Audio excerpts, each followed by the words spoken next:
Bienvenidos y bienvenidas, NetLovers, a la continuación del video de Farmacodinamia 1, en el que definimos qué es un receptor, definimos el concepto de un fármaco que es un agonista total, un agonista parcial, un antagonista. Trabajamos los conceptos de afinidad por receptores, la potencia de un fármaco y la eficacia de un fármaco. Y lo que vamos a hacer en ese video ahora es analizar los gráficos de una serie de experimentos en los que vamos a enfrentar agonistas totales con antagonistas, agonistas parciales con antagonistas y ver cómo se comporta el fármaco y cómo podemos analizar los parámetros de potencia, de afinidad y de eficacia ante los experimentos planteados. Bien, entonces vamos a arrancar analizando curvas dosis-respuesta de estos enfrentamientos. Vamos a hablar de sinergismo, de dualismo competitivo y de la regulación de los receptores. Y en este apartado vamos a retomar el concepto de del gráfico de Sketcher y ver cómo van a producir cambios en la afinidad por receptores y en la densidad de receptores. Bien, entonces, arranquemos analizando los gráficos de los experimentos, de los gráficos de curva dosis-respuesta en los experimentos. Vamos a empezar a ver cómo se comporta un agonista total cuando lo enfrentamos con un antagonista competitivo. Bien, entonces acá tenemos el gráfico en el que tenemos una curva control en la que solamente está agregado el tejido bañado en un agonista total. Entonces vemos en el eje de las abscisas el menos logaritmo de base 10 de la concentración del agonista total, y abajo les dejé el parámetro de solamente la concentración, pero ese gráfico es un gráfico semi-logarítmico, porque en el eje de las ordenadas tenemos una escala aritmética y en el eje de las abscisas tenemos una escala logarítmica. Entonces, en este experimento control solamente tenemos la presencia del agonista total, porque llegamos a la respuesta máxima que el sistema nos puede dar. Ahora lo que vamos a hacer en otro tubo de ensayo, vamos a bañar ese tejido con una concentración de 10 milimolar de un antagonista competitivo, o sea, que va a competir por el sitio activo del receptor. Y lo que vemos al graficar los resultados es que la curva de respuesta se corre a la derecha. O sea, ¿qué pasa ahí? Que yo necesito mayor concentración del agonista total para que se produzca un efecto máximo. Bien, o sea, tengo que poner al sistema una concentración mayor de agonista total para que esa concentración logre desplazar el antagonista competitivo del sitio de acción del agonista y por ahí producir el efecto. Después, en otro tubo de ensayo con otro tejido, voy a agregar una cantidad de magnitud 10 veces mayor del primer experimento que está graficado en celeste. O sea, ahora voy a agregar 100 milimolar del antagonista competitivo. ¿Y qué veo? Que otra vez la curva se corre a la derecha y no produce cambios en la respuesta máxima. O sea, el agonista total sigue siendo un agonista total porque produce la respuesta máxima que el sistema nos puede dar, pero necesita mayores concentraciones para desplazar esa mayor concentración de antagonista competitivo del el sitio blanco del receptor. Y otra vez voy en otro tubo de ensayo a aumentar la concentración del antagonista competitivo y otra vez tengo el mismo resultado. Entonces, ¿qué vemos ahí? Vemos que al agregar las dosis, las concentraciones crecientes de antagonista competitivo, yo también tengo que aumentar la concentración del agonista total para que se produzca la respuesta. Y lo que vemos es que, ¿qué cambia? La respuesta total no cambia. El agonista competitivo, el agonista total sigue siendo un agonista total, produce la respuesta máxima, no produce cambios en la eficacia, sino que produce cambios en la potencia, porque a concentraciones crecientes del antagonista competitivo, tengo que aumentar la concentración del agonista total, o sea que disminuye la PCE50 del agonista total, o podemos decir que aumenta la CE50. O sea, que, ¿cuáles son las conclusiones que llegamos?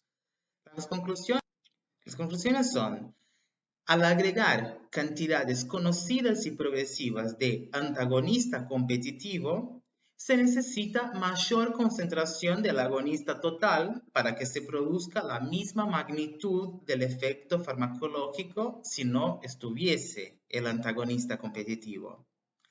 A medida que aumenta la concentración de antagonista competitivo, la curva se desplaza hacia la derecha. ¿Y qué significa eso? Que exige una menor PC50 y una mayor C50 del agonista total para que se produzca la respuesta. O sea que disminuye la potencia del agonista total cuando lo enfrentamos un agonista competitivo. Y eso es lo que nos dice el último punto, que un agonista total, al enfrentar un agonista competitivo, no se producen cambios en la relación a la eficacia. Siempre vamos a obtener la respuesta máxima, pero no se va a producir cambios en la potencia del agonista total. Bien, entonces si vemos otra vez en el gráfico, la curva se desplaza hacia la derecha y hay una forma de poder medir la potencia de ese antagonista competitivo, ¿sí? Para medir la potencia del antagonista competitivo, eso solo pasa con agonistas competitivos, lo que vamos a hacer es ver cuál es la concentración de ese antagonista competitivo que necesito usar para duplicar la C50 del fármaco, del agonista total. O sea, ¿cuánto en concentración molar tengo que agregar de ese antagonista competitivo para producir la duplicación de la C50 del agonista total? Para eso usamos como parámetro la regresión de Shield. ¿Ok? La regresión de Shield es un modelo gráfico con una demostración matemática que a mi ver no es significante para el estudiante de medicina hacer toda la demostración matemática de cómo llegamos a eso, sino que analizar el gráfico y ver cuáles parámetros yo puedo sacar del gráfico y qué parámetros van a hablar de la potencia del antagonista competitivo. Bien, entonces la regresión de Shield es un modelo gráfico usado para demostrar la potencia de un antagonista total, de un antagonista competitivo, y para eso vamos a enfrentar una muestra bañada con agonista a una concentración molar del antagonista competitivo. Y de ahí vamos a sacar ese parámetro, el B2. El B2 es la concentración del antagonista competitivo necesaria para duplicar la C50 del agonista total. Y un parámetro que deriva del parámetro B2 es la PA2, que es básicamente trabajar con el menos logaritmo de la base 10 del B2. que es esa concentración de antagonista competitivo para duplicar la C50. A los matemáticos les encanta usar el menos logaritmo, ¿no? Entonces, acá tenemos un gráfico de la regresión de Shield. Lo que vemos en las ordenadas, ¿sí? Es el logaritmo de base 10 del complejo droga-receptor, o sea, cuando se une, o sea, cuando se produce la unión ligando-receptor, menos 1, entonces es el logaritmo de base 10 de esa unión menos 1, y en las abscisas tenemos el menos logaritmo de base 10 de la concentración del antagonista total, del antagonista competitivo necesaria para duplicar la C50 del agonista total. Y tenemos ahí ese gráfico con una pendiente negativa que corta el eje X en ese punto que es la constante de disociación del antagonista. ¿Ok? Entonces el antagonista, así como el agonista, tienen su constante de disociación. Pero lo que nos va a decir ese gráfico para nosotros, estudiantes de medicina, lo que nos dice es que un antagonista potente es el que tiene baja B2, o sea, que necesita baja concentración de ese antagonista competitivo para que se duplique la C50 del agonista. Entonces, una baja B2 implica que a bajas concentraciones del antagonista competitivo, yo puedo desplazar en una magnitud de doble, o sea, al doble, el agonista total de su unión con el receptor. Y teniendo en cuenta que la PA2 es el menos logaritmo de la concentración para duplicar, podemos decir que la PA2 es directamente proporcional a la potencia del antagonista. Y la B2 es inversamente proporcional, o sea, un antagonista competitivo potente es el que tiene baja B2 y un antagonista potente es el que tiene alta PA2, porque es el menos logaritmo de base 10 de esa concentración, de ese B2. Igual no se vuelvan locos con eso, porque acá tengo un modelo más o menos de cómo pueden llegar a tomarles en un examen de medicina estos conceptos. Lo que pueden hacer es tener el video ahora, tratar de contestar y ahora y enseguida ahora yo voy a corregir el ejercicio con ustedes. Bien, entonces acá nos dice, las drogas X e Y actúan como antagonistas competitivos. Este es un dato. Ese gráfico de Shield solo es usado para antagonistas competitivos. Y actúan como un antagonista en el mismo receptor. X tiene una PA2 de 6.7 e Y tiene una PA2 de 9.8. Señale la opción correcta. La PCE50 de X es menor que la de Y. Cuando hablamos de antagonistas, no estamos hablando de PCE50 del antagonista. La PCE50, la CE50 son parámetros farmacodinámicos de agonistas, ¿ok? De fármacos que producen efecto biológico. Cuando hablamos de potencia de antagonistas, vamos a hablar de B2 o de PA2. Entonces la A ya tachamos. La droga X es más potente al bloquear el receptor que la droga Y. La droga X tiene una PA2 de 6.7 y de 9.8. Y sabemos que la PA2 es directamente proporcional a la potencia. Entonces es al revés. La PA2 de la droga Y es mayor que la PA2 de la droga X. Entonces la droga Y es más potente. C. La la eficacia máxima de Y es mayor a la eficacia máxima de X. Otra vez, la Emax o la eficacia máxima es parámetro farmacodinámico de agonistas. Agonistas producen un efecto biológico, una respuesta biológica, no antagonistas. Entonces la C ya la tachamos.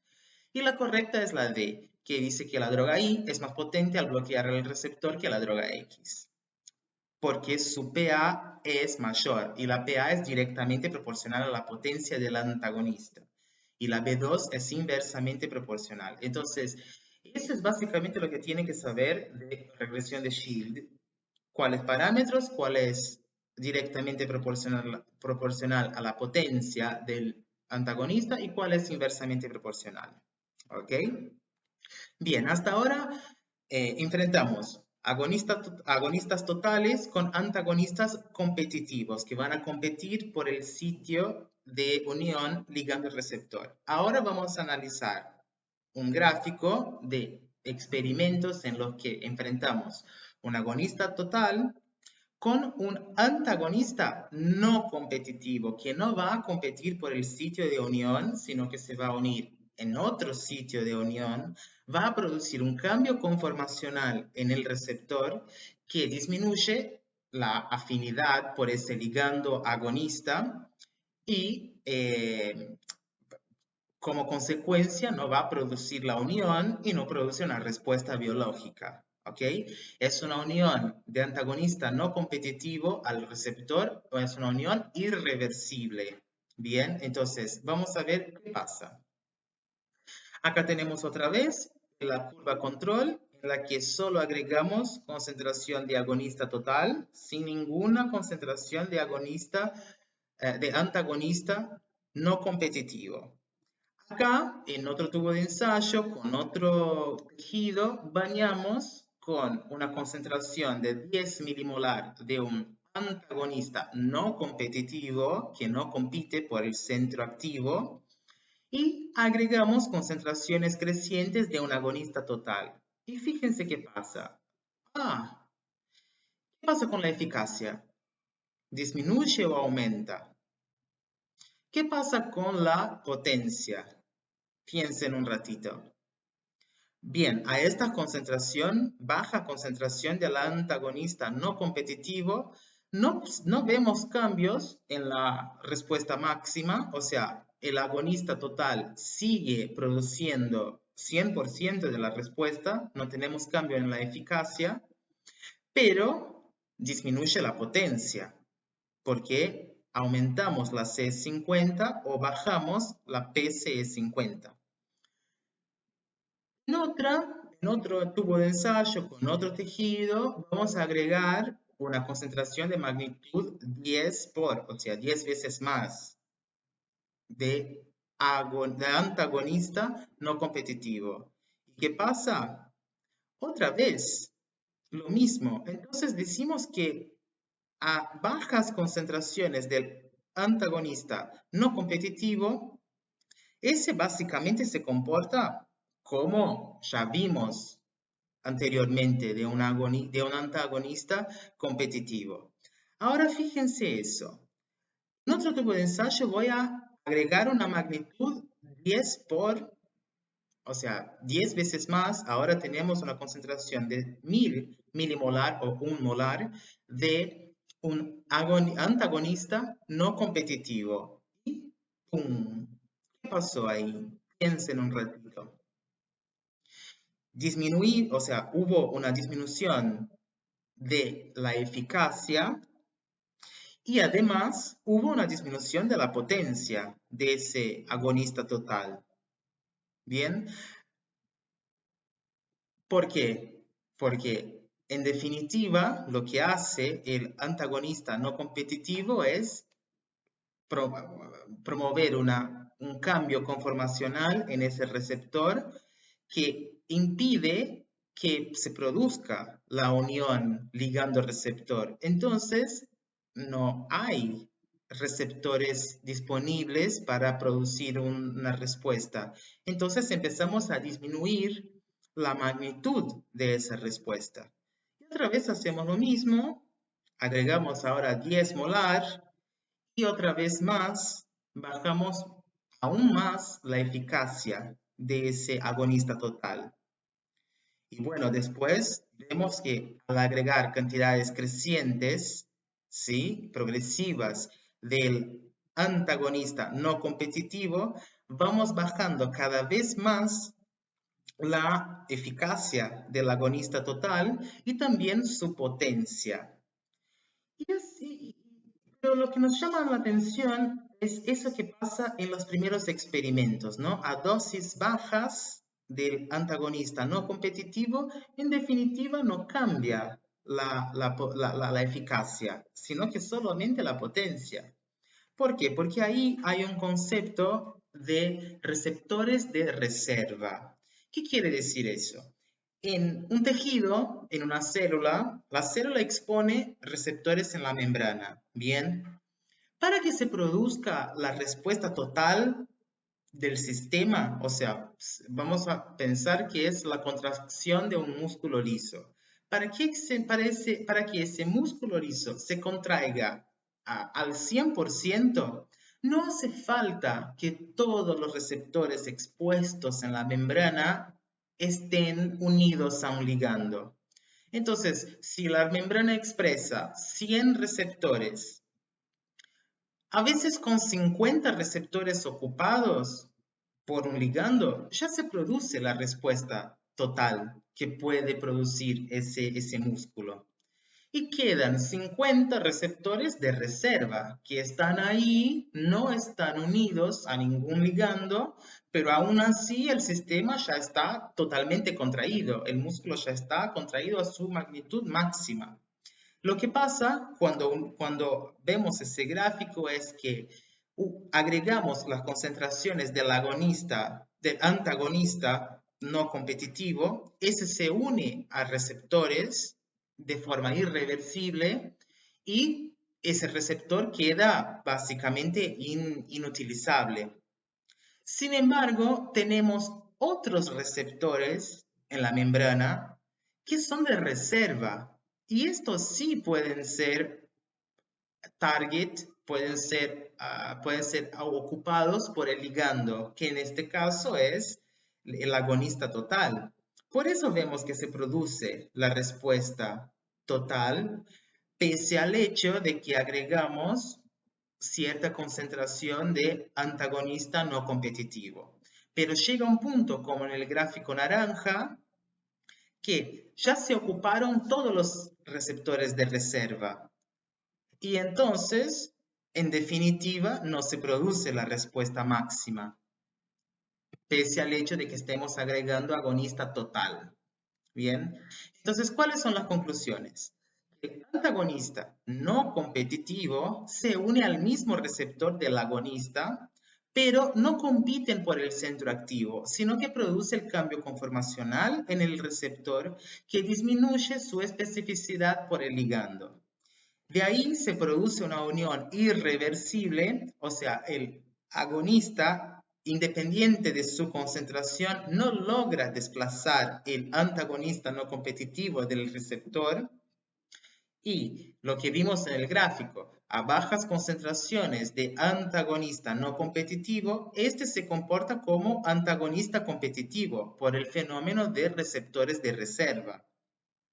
Una vez agotada la reserva de receptores, verificamos que se produce una disminución de la eficacia, o sea, la curva se desplaza hacia abajo, y también de la potencia del fármaco. La curva se desplaza hacia la derecha, o sea, que aumenta la CS50 del agonista total, disminuye la PCE50 del agonista total, o sea que disminuye su potencia, y también disminuye el efecto máximo, o sea, su eficacia.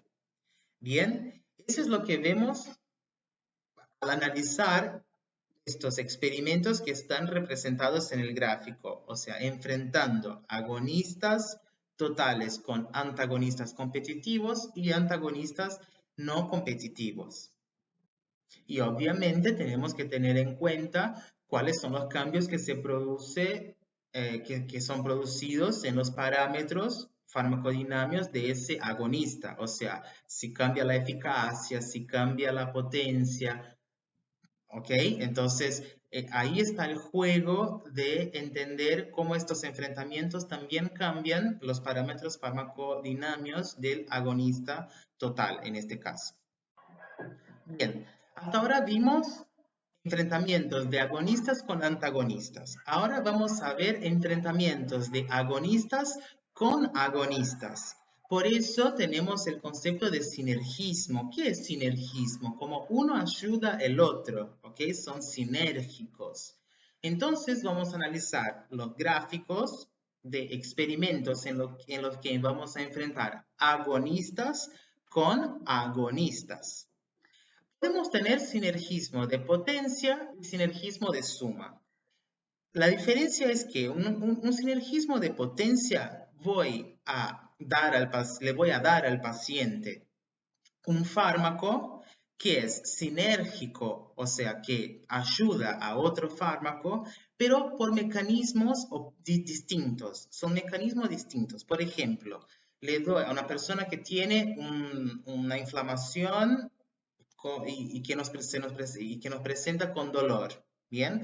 Le puedo dar un AINE como diclofenac, que va a inhibir básicamente inhibir la COX-2, ¿ok?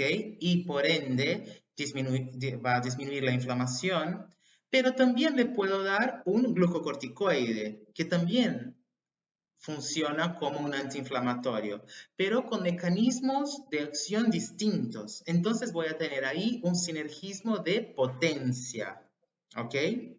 Un sinergismo de suma es cuando le doy al paciente dos medicamentos que son agonistas, pero que actúan en la misma vía, en el mismo que tienen el mismo mecanismo de acción. Por ejemplo, le doy ibuprofeno y diclofenac, que son los dos, son AINES. Y todo eso que les estoy hablando, vamos a ver en las clases de farmacología especial, cuando hablemos de antiinflamatorios, ¿ok? Entonces, lo que vamos a focalizar nuestra atención en esta charla es el sinergismo de suma. Y otra vez vamos a ver un gráfico en el que vamos a enfrentar dos agonistas. En el eje de las ordenadas siempre vamos a tener respuesta. En el eje de las abscisas, atención, lo que vamos a estar agregando al sistema progresivamente es concentración de agonista total. Y lo que vamos a preincubar en el sistema es un agonista parcial. Entonces, acá tenemos la curva pasada, o sea, la curva patrón, que no tenemos nada, solamente agonista total. ¿Por qué? Porque llega la respuesta máxima del sistema.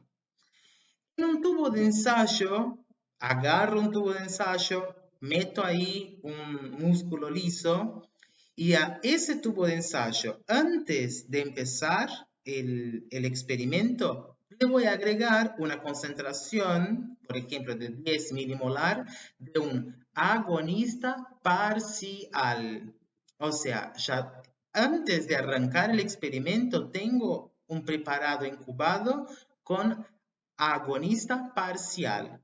Y a ese preparado voy a empezar a agregar cantidades, concentraciones progresivas y crecientes de un agonista total. Y vamos a ver qué pasa. Miren, ahí lo que podemos ver es que el sistema no arranca de cero. La respuesta, ya arrancamos con una respuesta previa. ¿Por qué? Porque ya incubamos un agonista a ese sistema. Entonces, en el primer tramo del gráfico vemos que ese agonista parcial que agregamos a priori funciona como un sinergista, o sea, que ayuda a producir una respuesta. Sin embargo, cuando seguimos viendo qué pasa con el gráfico, vemos que en el segundo tramo, ese sinergismo ya no pasa, porque yo estoy necesitando agregar mayor concentración de ese agonista total para que, en definitiva, produzca la respuesta máxima del sistema. ¿Bien? En otro experimento, en otro tubo de ensayo, yo voy a agregar una concentración de magnitud 10 por de un agonista parcial. Y como ya podemos inferir, ese sistema ya no parte de una respuesta cero, sino que ya parte de una pre-respuesta. O sea, hay un sinergismo de suma, o sea, se suma respuesta a ese sistema, no arrancamos de cero en el primer tramo, pero en un segundo tramo del gráfico, como no ayuda mucho ese agonista parcial, ¿no? Tengo que agregar mayor concentración del agonista total para que se produzca la respuesta total del sistema.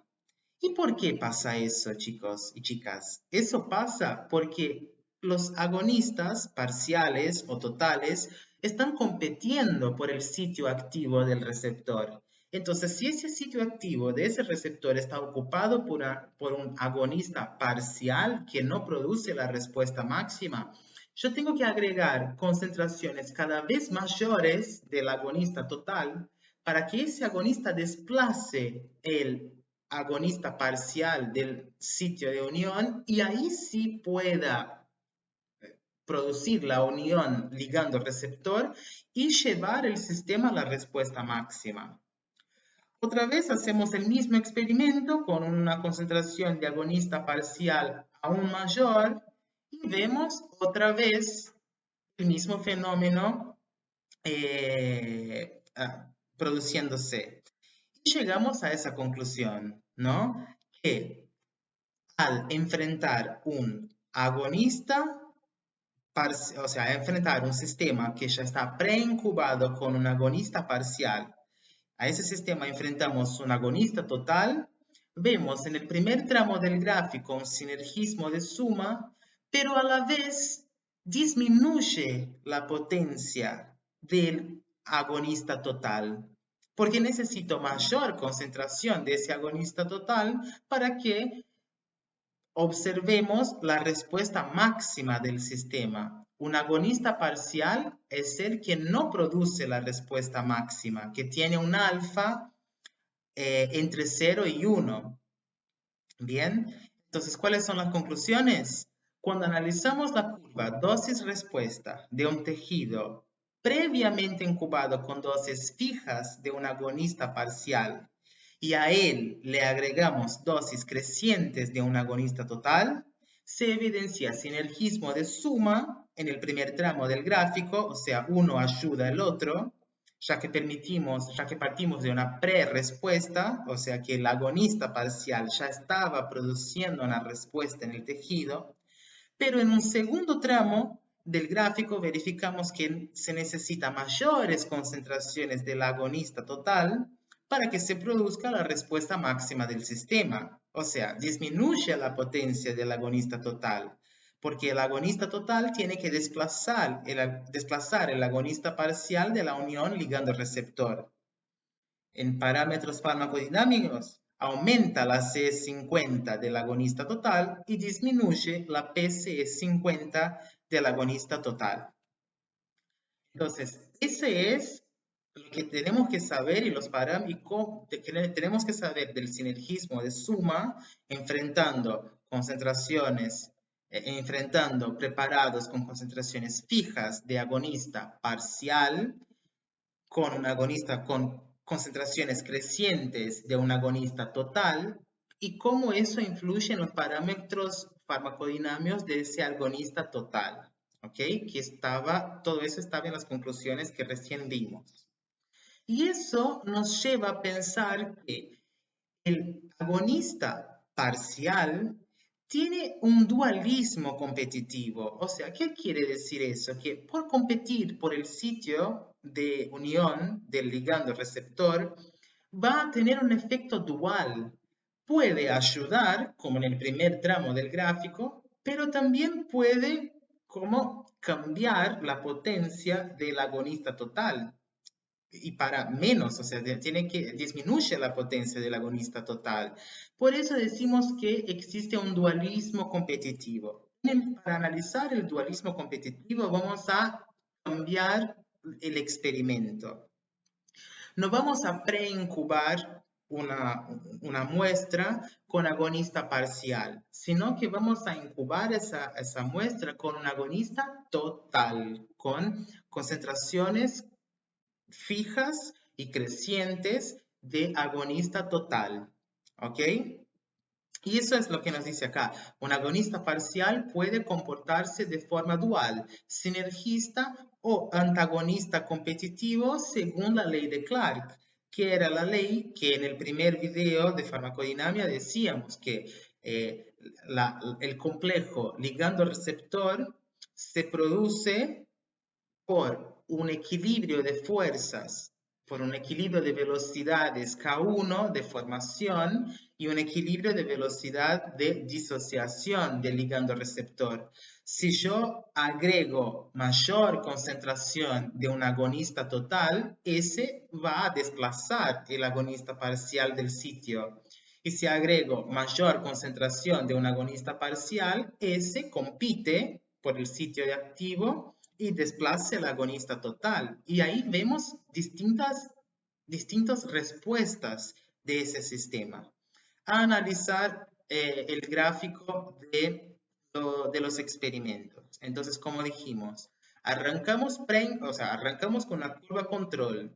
Si vemos esa curva control, chicos y chicas, ¿qué tipo de agonista hablamos?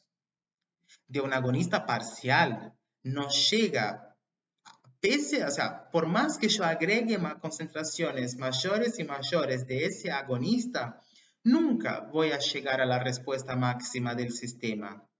Bien, entonces, partimos ahí de una curva control de agonista parcial que tiene un alfa, una eficacia entre 0 y 1, no produce la respuesta máxima.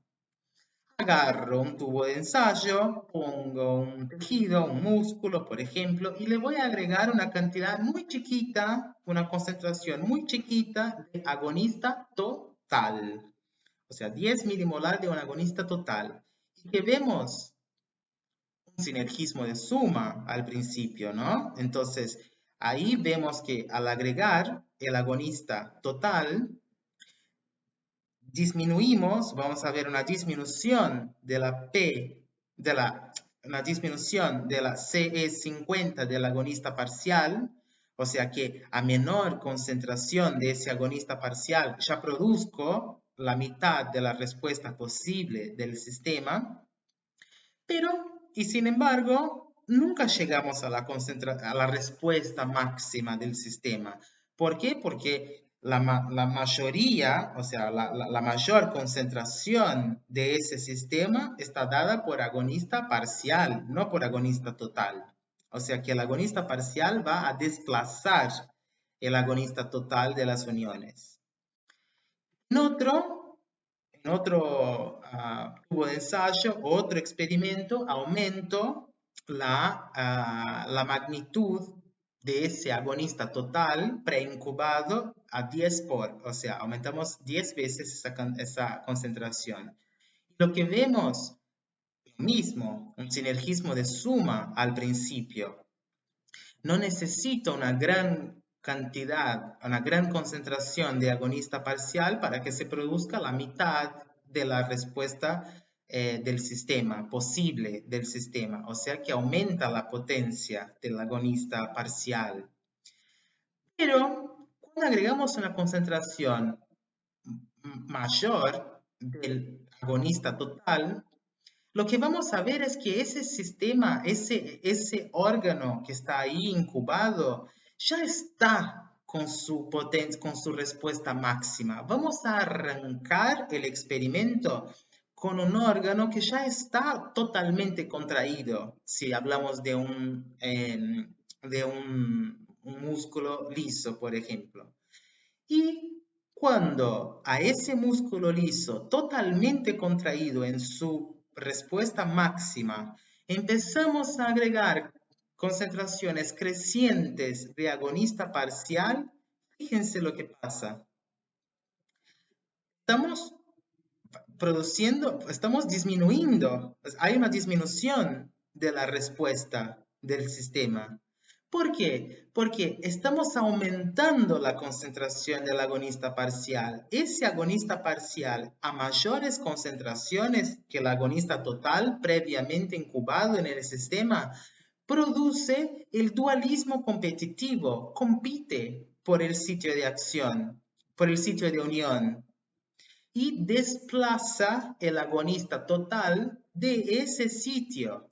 Y al desplazar, es lo que vemos en esa curva que en definitiva disminuye la respuesta del sistema, porque estoy desplazando el agonista total de la unión. Y este desplazamiento conlleva a una unión de un agonista parcial a ese receptor.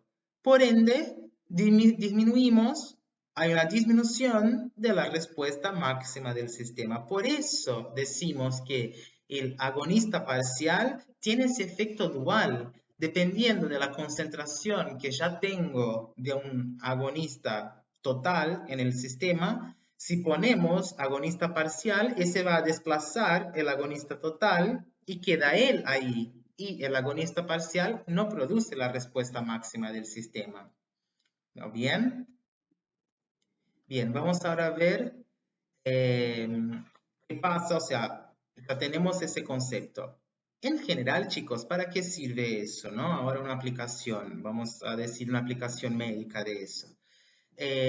No siempre voy a darle a un paciente un antagonista para que no se produzca un efecto. Le puedo dar un agonista, pero un agonista parcial que va a competir por el agonista total que ya tenemos en el cuerpo. ¿Ok? Vamos a hablar de, por ejemplo, noradrenalina, ¿sí? Norepinefrina. Es una sustancia que el cuerpo produce. Y la norepinefrina es un agonista total de receptores beta-1 cardíacos. ¿Ok? Entonces, ¿qué va a hacer la norepinefrina en el miocardio? Va a aumentar las propiedades cardíacas, la excitabilidad, la contractibilidad, la despolarización diastólica espontánea, o sea, el proceso de poder repolarizarse. Entonces, la norepinefrina en el corazón tiene un efecto de agonista total. Y en definitiva, a veces no quiero darle al paciente un antagonista, no quiero bloquear la respuesta de la norepinefrina, sino que quiero solo disminuir esa respuesta.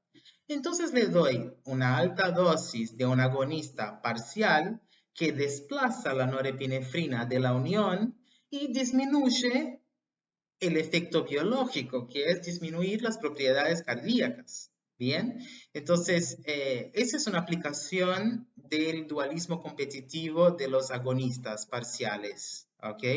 Porque es lo que vamos a ver ahora en la regulación de los receptores. A veces no conviene dar un antagonista, porque al dar un antagonista, el cuerpo va a reaccionar a ese antagonista. Es lo que vamos a ver ahora con la regulación de los receptores. La regulación de los receptores, que a veces por ahí ya vimos en fisiología, es la respuesta del organismo ante los efectos generados por una acción exógena. ¿Sí? O sea, si le doy un fármaco a ese paciente, es una acción exógena. Y lo que puede pasar es que haya una regulación de esos receptores en relación a una desensibilización del sistema.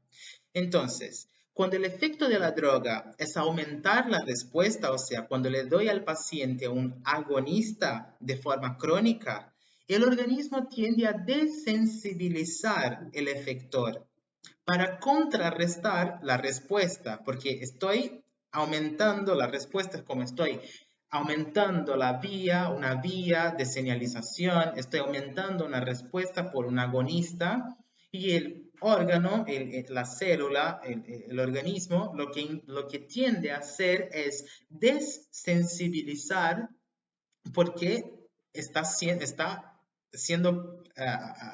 target de una sensibilización exógena. Estoy sensibilizando mucho ese sistema. Entonces el organismo va a intentar desensibilizar. ¿Cómo? Con mecanismos de corto plazo, por ejemplo, mecanismos post-receptoriales, como bajar el grado de fosforilización de enzimas, de receptores. Puede haber secuestro de receptores, puede que el receptor que esté expuesto a la membrana sea endocitado y no esté en contacto con el intersticio y por ende no tener contacto con el agonista. O sea, el secuestro de receptor es un mecanismo a corto plazo. Y a largo plazo tenemos mecanismos de destrucción de receptores o de menor síntesis transcripcional, que es el down regulation que tanto vemos en fisiología. Entonces, por el turnover de estrés de receptores, o sea, los receptores están todos ocupados, está generando una respuesta de alta magnitud, la célula va a empezar a disminuir la síntesis transcripcional de ese receptor, o sea, el fenómeno de downregulation. Sin embargo, sí, claro. Ahora, ¿qué vemos con el gráfico de Sketcher? ¿Sí? Nosotros vimos en el primer video el gráfico de Sketcher, que nos habla de que en las ordenadas tenemos una relación entre droga unida sobre droga libre. Es una relación que tenemos en las ordenadas. Y en las abscisas solo vamos a considerar la droga unida. En otras palabras, la unión per se. Entonces tenemos acá dos cosas que podemos analizar. Podemos analizar la pendiente de la recta que vamos a obtener y la pendiente de la recta nos habla de la afinidad por el receptor, la afinidad del receptor por el ligando, que es la inversa de la constante de disociación, o sea, la constante de afinidad. Y también tenemos ese punto que nos muestra el gráfico, que es la Bmax o la Umax, que habla de la densidad de los receptores. En una curva control, en un tejido que no estuvo en contacto con agonistas y por ende no estuvo sensibilizado para que se produjera una desensibilización, como vimos, y vamos a comparar con otra recta en un tejido que sí estuvo expuesto a un agonista por un lapso de tiempo largo, y se produjo una desensibilización. Lo que vemos ahí en la recta verde es que, en primer lugar, hay menor relación de droga unida sobre droga libre. Bien, entonces hay una menor relación, o sea que hay más droga libre que droga unida. Y a la vez hay menor densidad de receptores. ¿Qué pasó ahí? Un proceso de downregulation. Sin embargo, la pendiente es igual, es la misma que en el gráfico, que en la recta violeta, porque no hubo cambios en la afinidad de ese receptor por el ligando, sino que lo que pasó ahí es una disminución de la Bmax o de la Umax, o sea, de la densidad de receptores. Hubo un proceso de downregulation de receptores. Vamos ahora a comparar con proceso de sensibilización. ¿Qué es la sensibilización? Es cuando el efecto de una droga, algo exógeno que le doy al paciente, es de disminuir o de no producir una respuesta, o sea, es un antagonista.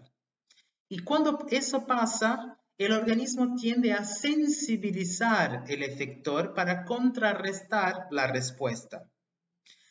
¿Cómo va a sensibilizar? Por mecanismos post-receptoriales, o sea, aumentar el grado de fosforilizaciones, aumentar exposición de receptores ya pre-sintetizados a la membrana, o por mecanismos de transcripción, que es la síntesis de receptores, o sea, va a producir un upregulation de estos receptores. Y también, además, para sensibilizar la célula, el organismo puede aumentar la afinidad del receptor por el ligando a través de cambios alostéricos en ese receptor que aumenta la afinidad. Entonces, si analizamos un gráfico de Schechter para un tejido sensibilizado, lo que vamos a ver es, bueno, acá tenemos una curva control, ¿ok? Que ahora está en amarillo, un tejido que no estuvo expuesto a un antagonista, y ahora vemos un tejido que sí estuvo expuesto a un antagonista, y cuando le doy el agonista, lo que vemos es que aumenta la relación de droga unida sobre droga libre, o sea que aumentó la unión de ese agonista, de ese efector al receptor, incluso porque aumentó también la densidad de receptores, o sea, hubo un upregulation del sistema, aumentó la Bmax o la Umax, porque el sistema, porque la célula, el órgano, sufrió el proceso de upregulation, sintetizó más receptores. Por eso aumentó la relación de droga unida sobre droga libre y aumentó la densidad.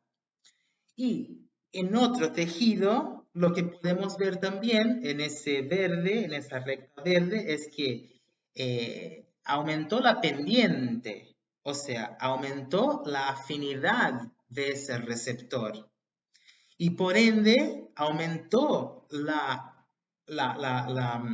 relación droga libre sobre droga unida sobre droga libre. Bien, o sea, podemos ver acá que la recta arranca de una mayor relación unión droga libre, droga unida sobre droga libre.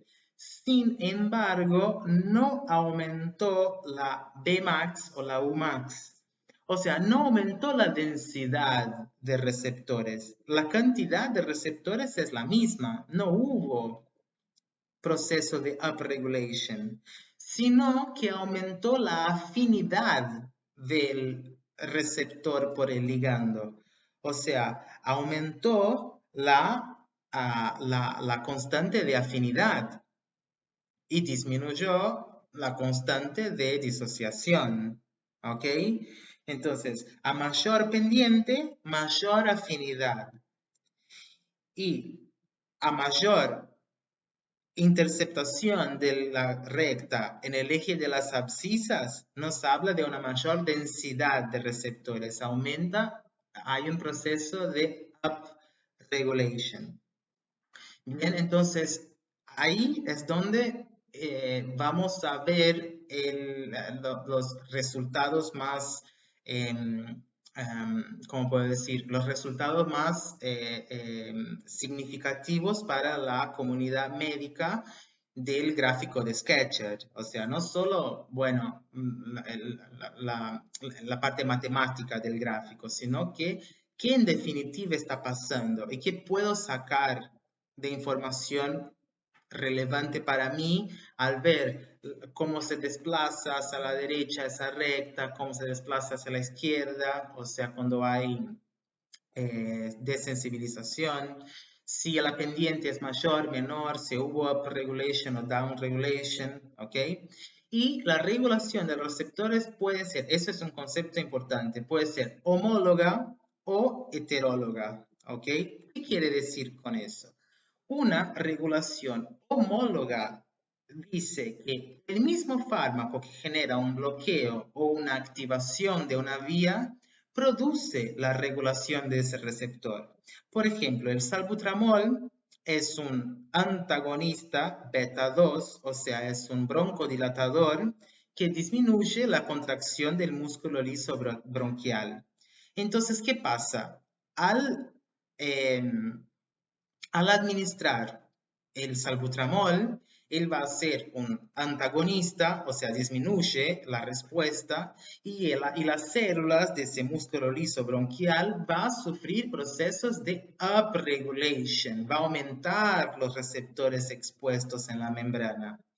Por eso, cuando le damos a un paciente un antagonista, algo que bloquea una vía, no podemos sacar la medicación de golpe. Eso es un concepto muy importante. No podemos sacar repentinamente un antagonista, porque al paso del tiempo, esa célula sufrió un proceso de upregulation de receptores. Entonces, si saco un antagonista, de golpe hay un montón de receptores en esa membrana y por una descarga simpática, o sea, la persona se puso nerviosa o algo por el estilo, hay una descarga de noradrenalina, que es una hormona adrenérgica, que se va a unir a estos receptores que están ahí expuestos y upregulados. Entonces va a producir una respuesta, o sea, va a aumentar la eficacia. El músculo se contrae totalmente. Entonces, alguien que tiene asma, si sacamos de una el salbutramol, ante una descarga simpática, la persona va a parar, no respira más porque el músculo traqueal, o sea, el músculo broncotraqueal va a contraer y no entra aire ni por Dios. Entonces, eso es el concepto de regulación homóloga, que el mismo fármaco genera la regulación del receptor, y tenemos ahí el ejemplo del salbutramol o el ejemplo del propanolol, que es un antagonista beta 1 y tiene acción en el miocardio y va a disminuir las propiedades cardíacas, y también produce un upregulation de los receptores beta 1.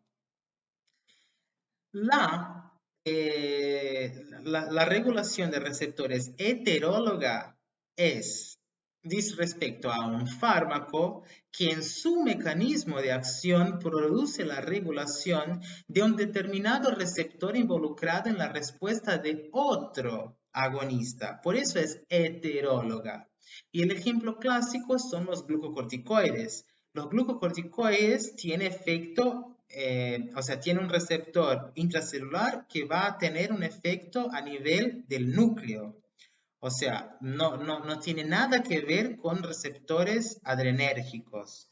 Sin embargo, produce una upregulation de los receptores beta 2 adrenérgicos. ¿Por qué? Porque, bueno, el glucocorticoide actúa a nivel nuclear, va a reclutar cofactores de transcripción para que pueda transcribir ciertos genes, y con eso aumenta la transcripción y la síntesis de estos receptores beta 2 adrenérgicos, y por ende produce una regulación de receptores heteróloga, porque el glucocorticoide no se une a receptores beta 2, pero aumenta su síntesis y produce una upregulation, que si le doy epinefrina, noradrenalina al paciente, habrá más receptores en la membrana y estos sí van a unirse al ligando adrenérgico.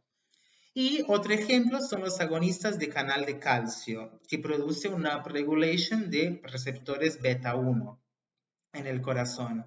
Entonces es un agonista de canal de calcio, no se une a receptores beta 1, pero sin embargo va a producir una upregulation de estos receptores de forma heteróloga, o sea que hay una sensibilización heteróloga de estos receptores.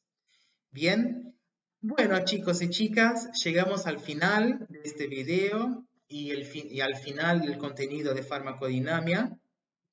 Espero que les haya sido útil las explicaciones y cualquier cosa, escriban en los comentarios, dejen sus comentarios, sus críticas constructivas y que los leo. Bien, entonces, bueno, nos veo en el próximo video y chao.